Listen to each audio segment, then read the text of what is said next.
It is a distinct honor and a distinct privilege for me to present to you our incomparable governor of our sovereign state of Arkansas, the Honorable Orval E. Faubus. Governor Faubus.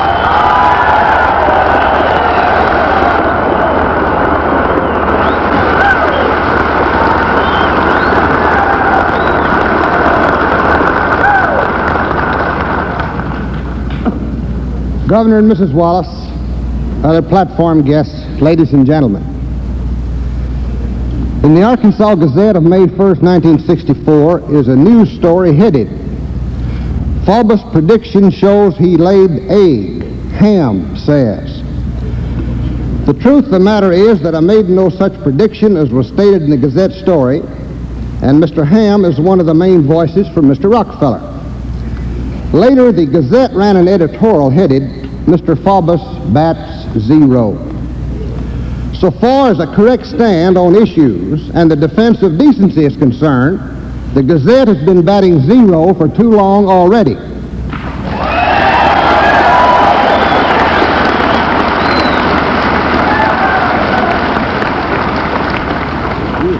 Then in the issue of July 9th, 1964, an editorial headed, and I quote, "Welcoming Wallace." The lead sentence reads, and I quote, "We agree with Governor Faubus. Governor Wallace of Alabama, like any other public figure, has every right to speak his piece here in Arkansas," then in quotes, "no matter how unpopular his views may be." Do you see the sly, sneaky manner in which the Gazette sought to leave the impression that I had said or inferred that Governor Wallace's views were unpopular? There was absolutely no inference of this kind whatever in the interview. We had already finished with the details of Governor Wallace's visit, and we were discussing freedom of speech. When that "no matter how unpopular" remark was made, I had in mind such people as Jacob Javits and Nelson Rockefeller.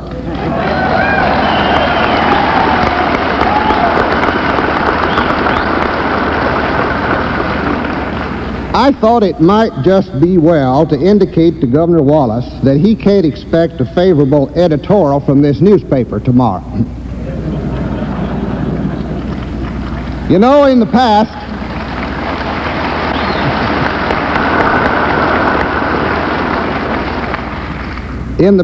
the Gazette has been referred to as the old lady. Now, we can think of a lot of other terms more apropos, but it would not be polite to use them here tonight.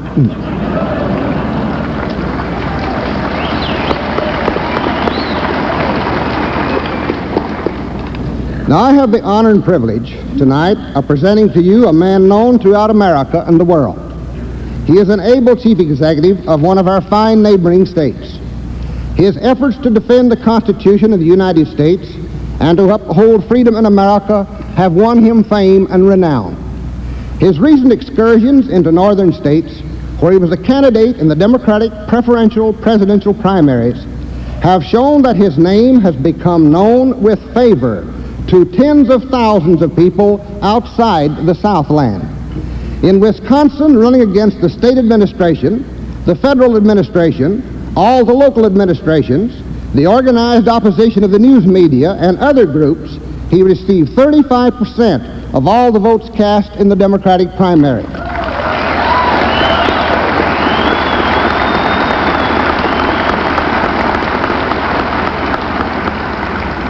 Later in Indiana, he had a similar triumph, where he received 30% of all the votes cast in the Democratic primary. He also led in the write-in vote in some states in the Republican primaries, and received thousands of write-in votes in other states like Pennsylvania, which weren't mentioned in the news here. In Maryland, running against the national administration, the state administration, all the local administrations, in the area surrounding Washington, D.C., with the thousands of federal employees, he scored what may be considered as a great triumph. He carried, many times by overwhelming votes, 16 of the 20 counties in Maryland, this in spite of the fact that one after another, 10 United States senators came into Maryland to campaign against him and for the Democratic U.S. Senator from Maryland running as a favorite son. He has faced all kinds of audiences, pickets, hecklers, hostile groups, as well as the great masses of friends and supporters. His ability to articulate the cause of liberty and defend the Constitution has been equaled only by his devastating wit in replying to loaded questions and in commenting on rude incidents.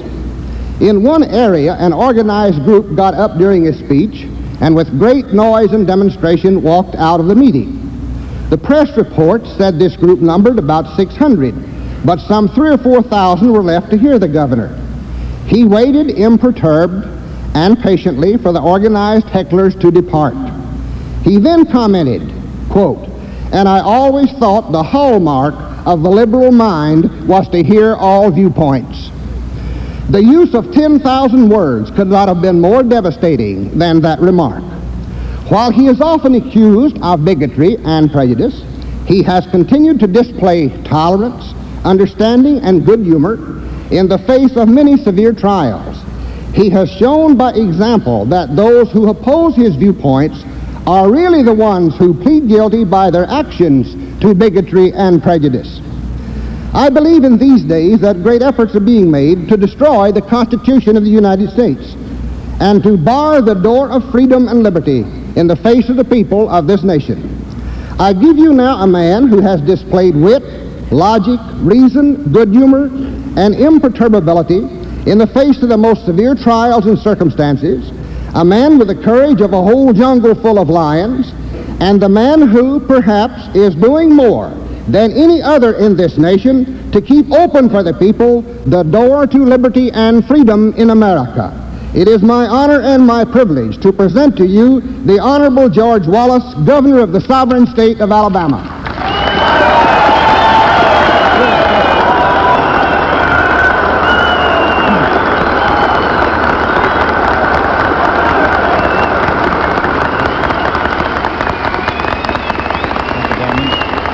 Thank you very much, ladies and gentlemen.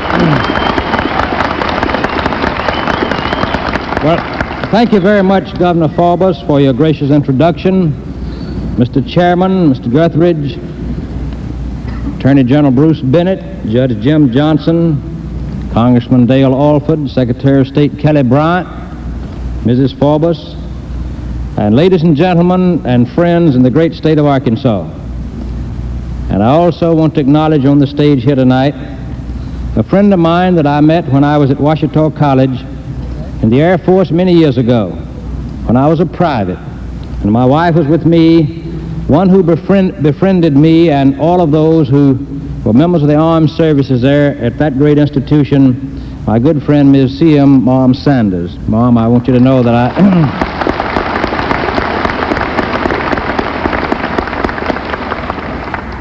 I am very grateful for the kind remarks of your great Governor Faubus, Orval Faubus. And I am appreciative of the fact that he has presented me tonight to this audience here in the great sovereign state of Arkansas and to those who are listening and watching on television and radio. It's indeed a pleasure to come back to this great sovereign state. And I can tell you, after having traveled in many parts of this nation, that I know that people know, and those in both parties know that you and me, the people of this region, can determine who will be the next president of the United States.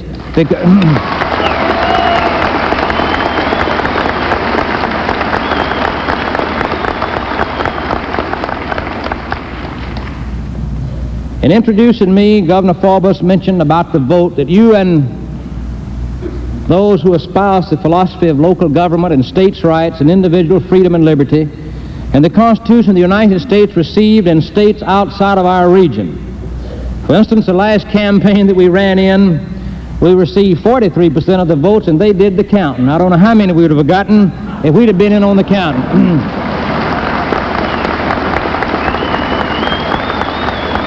But the position that you and I, the people of Arkansas and of Alabama espouse has been distorted and slanted by the national liberal press and the local liberal press.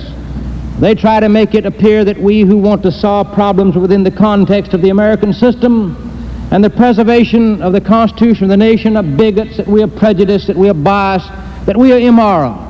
Well, my friends, the national press media, in its attempt to distort and malign you and me, and its attempt to tell the people of the 3 states from whence I just came a few weeks ago, it only proves that you can fool some of the people some of the time, but they can't fool all the people all of the time.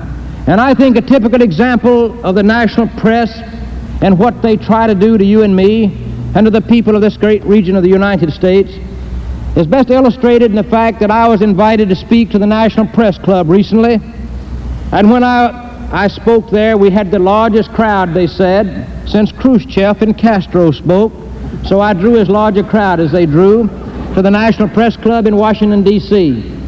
Well, after I had concluded my speech, the President announced, I think the next day, that he wasn't going to recommend that the governor of Alabama receive the traditional certificate of appreciation given to those who spoke to the National Press Club. They gave Khrushchev and Castro the traditional certificate of appreciation, 2 men who have brought more misery to this nation and to the free world, who have shot American flyers down, who have the missiles aimed at us from Cuba 90 miles away from the shores of the United States.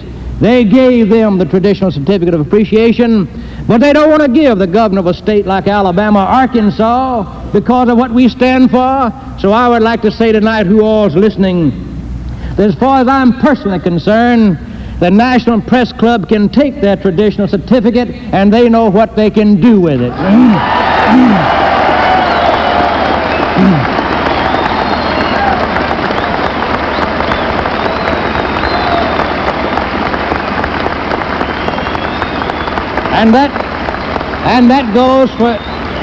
And that goes for any press that might not be national but local in scope.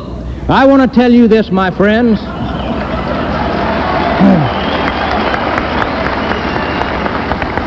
When I was speaking in Milwaukee, in the southern part of that great city, where the great Polish American and Serbian and Slavish and German American people live in the Great Main, well, we received a tremendous vote to the consternation of the liberals and those in the National Party.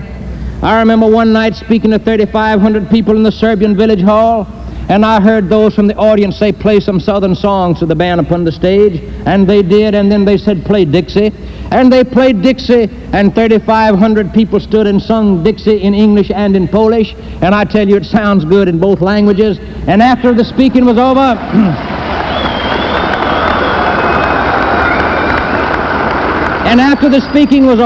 after the speaking was over, when I was shaking hands with these fine Polish Americans in the Maine who were there, one of them shook hands with me and said, Governor, I've never been south of South Milwaukee, but I'm a Southerner. You know what he was saying? He was saying, I believe in individual liberty and freedom, the Constitution, states' rights, and local government. He also said further, thank goodness for the people of Alabama and of Arkansas in the Ville region, because the politicians in our own region have sold out to the liberal left-wing minority group who do not now express our viewpoint. We hope that you will persist in your fight, and if there is any encouragement that I can bring to the people of Arkansas tonight, and of the South especially, is that there are millions of people throughout the United States who are today looking to you and me to help rectify and stop some of the trends that are rampant in our nation as of this moment. And if I didn't find that in Dartmouth all the way from New Hampshire to Seattle, Washington, I would not be here tonight. But my friends, we can determine the election of the next president, and let me tell you this. There are those who say, oh, it cannot be done. Well, in 1876 it was done. It was the Electoral College of the states of South Carolina, Louisiana, and Florida that took the Reconstruction troops out of this section of the country. In that election, they switched their votes from Tilden to Hayes, and they removed the troops off of the backs of the people of our region. And I say to you that in 1964, the Electoral College can be used to shake the liberals off of the backs of all the American people, wherever they might be in this country.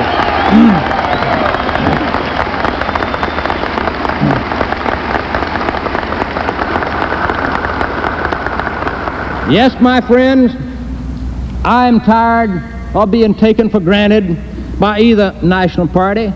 There are those in both parties at this moment who say we are the balance of power in this region. There are those also that have been thrown into consternation by the vote that the governor of Alabama received in these 3 states where they said he wouldn't get any votes at all. And I got the votes in the sections where they said I would get no votes. I got them in the organized labor, ethnic Eastern European group of some of the finest Americans in this country. Yes, I got those who had been registered in the Democratic Party, mainly in those areas of the country. It surprised them, and there are leaders in the councils of both parties at this moment who are worrying about you and me. This is the first time that I know of in the history of my own life where any party worried about what we were going to do in Alabama and Arkansas, and that's exactly what I'm trying to do. I want them to worry about us, because if they want us...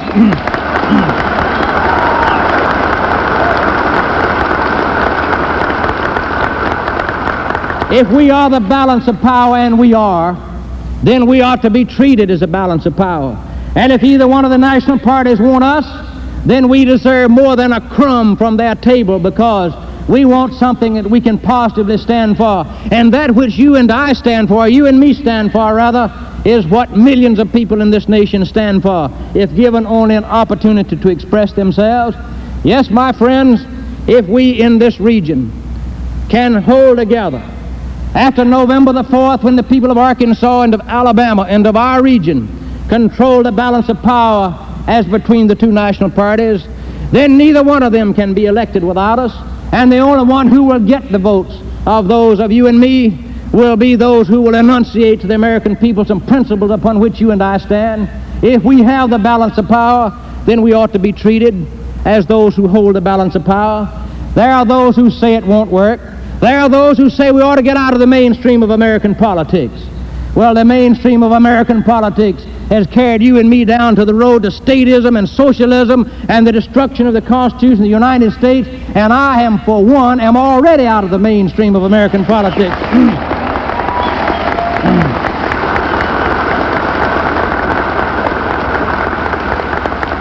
So, I'm tired of the trends, and I'm tired of both national parties having used us in the past to kick us and pillar us around when we are some of the finest people that exist in these United States. And I'm tired of both national parties, and both national parties joined together in the American Congress to pass the infamous so-called Civil Rights Bill that has destroyed the liberty and freedom of the people of this state and has taken over all of the local and state government in this state. And I tell you, this bill takes over every swimming pool, every park, every playground, every school in Arkansas is taken over under this bill. Every labor union, every business, every barber shop, every home and every farm and every bank is under the control of the so-called Civil Rights Bill. Another provision of this bill is that if you don't comply with every bit of it, they'll take your funds away from you that you paid in taxes to Washington, and therefore you will either do it or they'll strip your old age pension fund or your road fund or every other federal fund that comes to you, which are not federal funds but are taxpayers' funds paid by the people of Arkansas and of Alabama. They just take them to Washington and they throw some of them down every rat hole they can find. Then they send our own money back to us and say you can have it provided you conform to the whim of some autocrat. And frankly, I'm tired of that, and I'm tired of both parties recommending the same thing to the American people.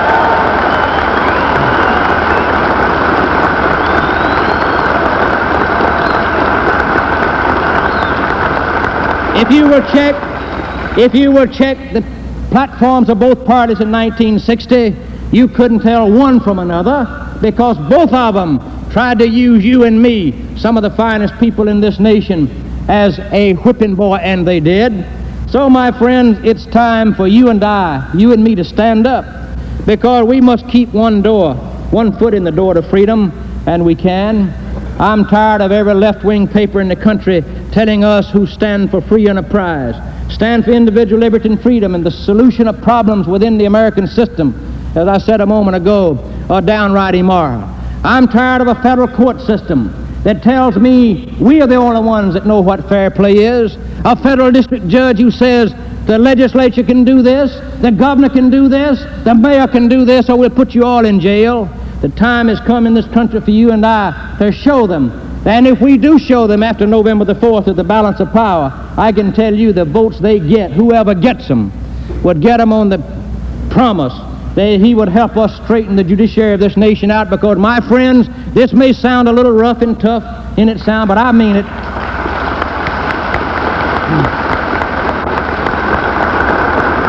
For the federal court system to tell legislatures who they can tax and will put you in jail if you don't, as they did in Virginia, who can sit in the legislature of Arkansas, who can sit in a school bus, or who can go to a school or swim in a swimming pool. Yes, they have even ruled that even the Congress is unconstitutionally constituted at this very moment.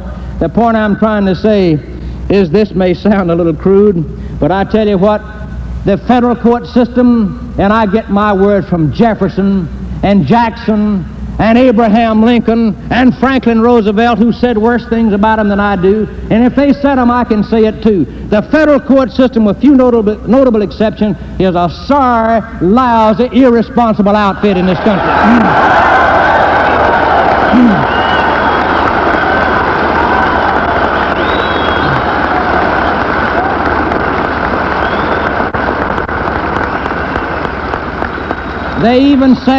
They even say you can't pray in a public school anymore. You can't read the Bible in a public school anymore. And as a result of this decision, states have held that no longer can little children bow their heads and say, God is great, God is good, God, we thank you for our food in the public lunchrooms of this state, because they say it violates the Constitution of the nation. No longer can little children in orphanages in certain parts of the country, because of tax funds involved, and they say it violates this decision of the court. They don't let them kneel anymore and say, now lay me down to sleep.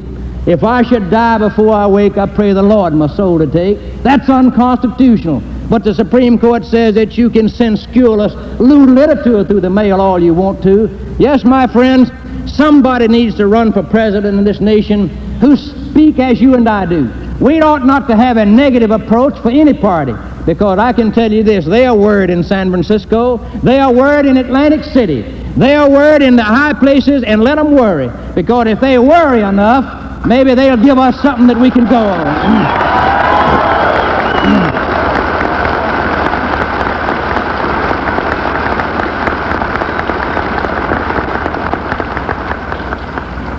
Yes, when I went to North Carolina, which was supposed to be one of these liberal states, and I was in Maryland way up above there, and we carried 16 out of 23 counties with the president, 10 senators, the labor unions, everybody, churches, all pulpits, all papers, everybody against us, and they counted the votes on top of it, and we got 43% of the vote. My friends, we went to North Carolina, and all the liberals cooed and said, well, he can't get 10,000 votes here, signatures in 5 days, because it took Senator Thurman 6 months to get 11,000, and 3 days later, we had 73,000 signatures in the state of North Carolina.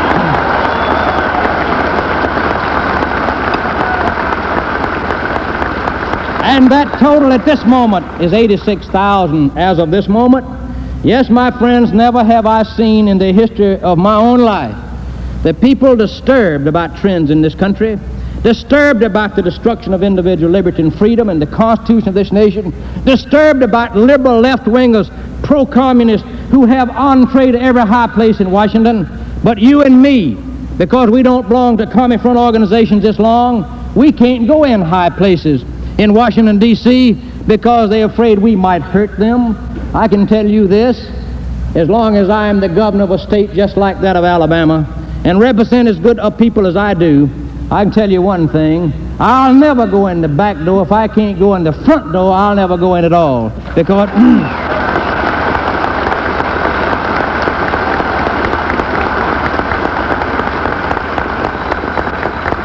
yes, I'm tired of people who lead movements in this country who belong to that many commie front organizations, who have entree to high places.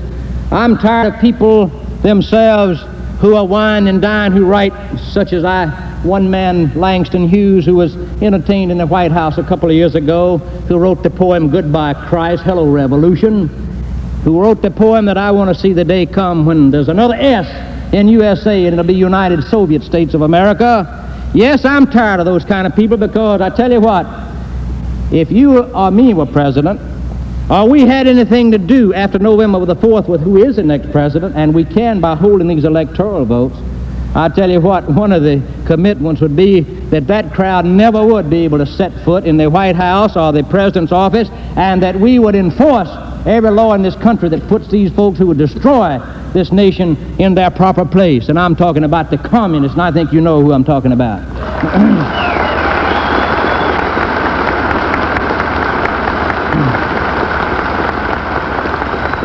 Yes, Arkansas is like the state of North Carolina, of Louisiana, of Alabama, and Mississippi. My friends, we do have the balance of power.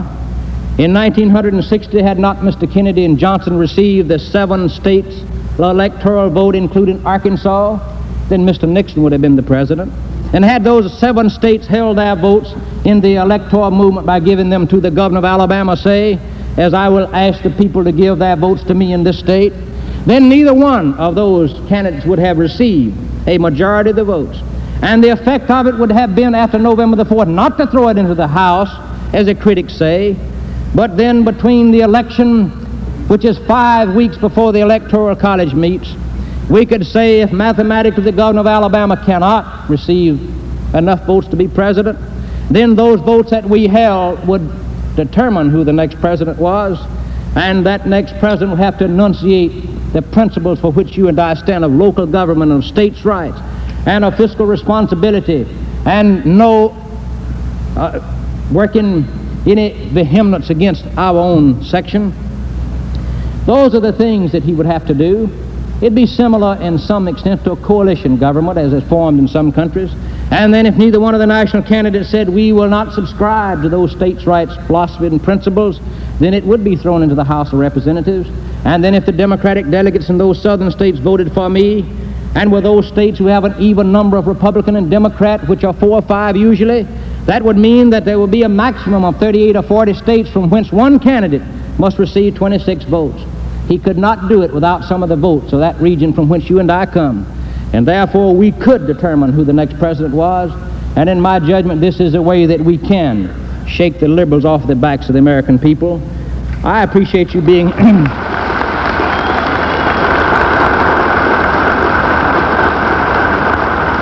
all it takes is a little courage.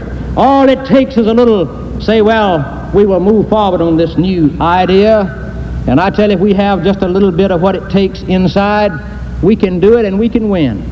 And I tell you, after we win, there will be millions upon millions of people who will say, thank God for Arkansas and of Alabama and of the people of this region. So, my friends, I hope you in Arkansas will consider joining us in this movement, because we can determine who will be the next president of the United States, and he'll be a better president by us having determined who does sit in the White House. Thank you very much, ladies and gentlemen.